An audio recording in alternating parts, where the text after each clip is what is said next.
मेरी अपनी ओर से बहुत बहुत बधाई। ये विकसित भारत 2047 का बजट पेश है, जिसमें गरीब, युवा, अन्नदाता और महिलाओं पर विशेष फोकस किया गया।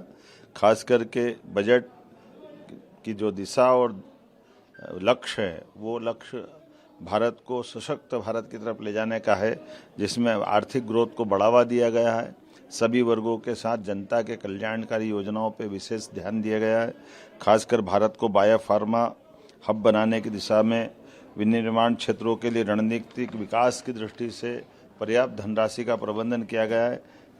क्लिनिकल ट्रायल स्थलों का विकास किया जाएगा, जिसमें 1,000 ट्रायल स्तर बनेंगे।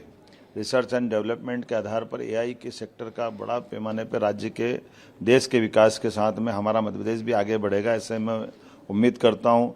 वस्त्र उद्योग के सेक्टर में रिफॉर्म करेंगे, जिससे राज्यों को लाभ मिलेगा।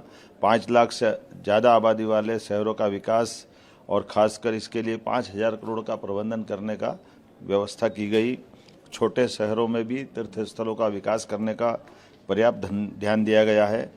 केयर इकोसिस्टम के माध्यम से बुजुर्गों का इलाज सही समय पर हो जाए, इसका प्रबंधन भी किया है। देश के प्रत्येक जिले में एक महिला छात्रावास बनाने का निर्माण, ये नारी सशक्तिकरण की दिशा में ठोस कदम है। भारत ग्लोबल मैन्युफैक्चरिंग का हब बने, इसके भी पर्याप्त प्रबंधन किए गए हैं। इससे कई वैश्विक देशों की चुनौतियों से निपटने में भी हमारी सरकार सक्षम होगी।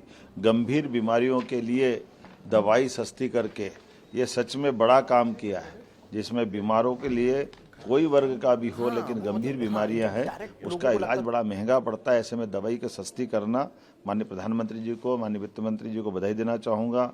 खास करके पर्यटन स्थलों पर हजारों गाइड रख करके रोजगार के नए मार्ग को ढूंढने का प्रयास किया गया है। आर्कियोलॉजी की दृष्टि से, पुरातत्व की दृष्टि से जो रिजर्व स्थान है, उनको भी टूरिज्म की दृष्टि से खोलने का जो निर्णय किया गया है, इससे हमारी प्राचीन विरासत को भी लोग जानने समझने के लिए अवसर लेंगे। और ऐसे में विदेशी पर्यटकों को लाने के लिए 2% टैक्स की कमी करते हुए उनके लिए जो विशेष सौगात दी, जिसके आधार पर वैश्विक स्तर पर टूरिज्म के सेक्टर में भारत का स्थान और बढ़ेगा। जिला अस्पतालों को अपग्रेड करने का निर्णय किया है।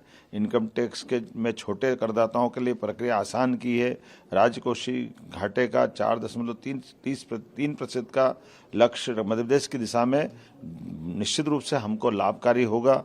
राज्यों के लिए मध्य प्रदेश के लिए 1,40,000 करोड़ का अनुदान रखा है, जिसमें मध्य प्रदेश को भी राज्यों के लिए 1,40,000 करोड़ का अनुदान देने का निर्णय किया, जिसमें मध्य प्रदेश भी लाभान्वित होगा।